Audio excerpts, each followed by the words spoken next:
দেশের মোটরসাইকেল বাজারে স্পষ্টভাবে নেমে এসেছে মন্দার ছায়া। একসময় যেখানে শোরুমগুলোতে ক্রেতাদের ভিড় লেগেই থাকত, সেখানে এখন বিরাজ করছে শুনশান নীরবতা। বিক্রি কমে যাওয়ায় চাপে পড়েছেন ব্যবসায়ীরা, অনেক মূলধন ভেঙে টিকে থাকার চেষ্টা করছেন। সংশ্লিষ্ট ব্যবসায়ীরা জানিয়েছেন, আগে একটি শোরুমে মাসে গড়ে ২০ থেকে ২২টি বাইক বিক্রি হলেও বর্তমানে সেই সংখ্যা নেমে এসেছে মাত্র ৭ থেকে ৮টিতে। সত্যি কথা বলতে সব মিলিয়ে পুরো মার্কেটের কথাই যদি বলেন, তাহলে আমাদের বেচা বিক্রি 50%-এরও থেকে বেশি কমে গিয়েছে আনফর্চুনেটলি।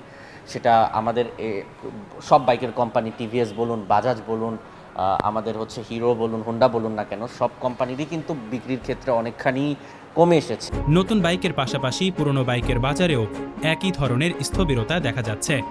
স্থানীয়রা জানিয়েছেন, ক্রেতাদের চাহিদায়ও বড় পরিবর্তন এসেছে। আগে যেখানে স্টাইল, গতি ও ব্র্যান্ড ছিল প্রধান বিবেচ্য, এখন সেখানে অগ্রাধিকার পাচ্ছে বেশি মাইলেজ ও কম খরচে চালানো যায় এমন বাইক। এতে অনেক জনপ্রিয় ও উচ্চ মূল্যের মডেলের বিক্রি কমে গেছে। সূত্র জানায়, বর্তমান পরিস্থিতিতে অধিকাংশ ব্যবসায়ী লাভ তো দূরের কথা, লোকসান গুনছেন নিয়মিত।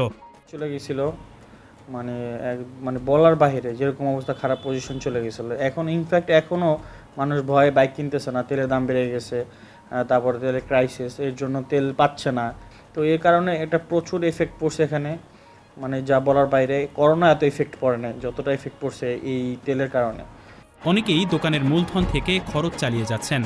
ব্যবসায়ীদের দাবি, প্রায় ৯০% দোকান এখন লোকসানে রয়েছে। এদিকে লোডশেডিং ও বিদ্যুৎ সংকট পরিস্থিতিকে আরও জটিল করে তুলেছে। নিয়মিত বিদ্যুৎ না থাকায় শোরুম পরিচালনা ও সার্ভিসিং কার্যক্রম ব্যাহত হচ্ছে, যা ব্যবসার উপর বাড়তি চাপ তৈরি করছে। বিশেষজ্ঞরা বলছেন, দ্রুত পরিস্থিতির উন্নতি না হলে বাজারের এই ধীর গতি দীর্ঘস্থায়ী হতে পারে, যা ভবিষ্যতে আরও বড় সংকট ডেকে আনতে পারে। ইমরান সানি, অগ্রযাত্রা প্রতিদিন, ঢাকা। অগ্রযাত্রা প্রতিদিন, নির্ভীক প্রত্যয়ে উজ্জীবিত।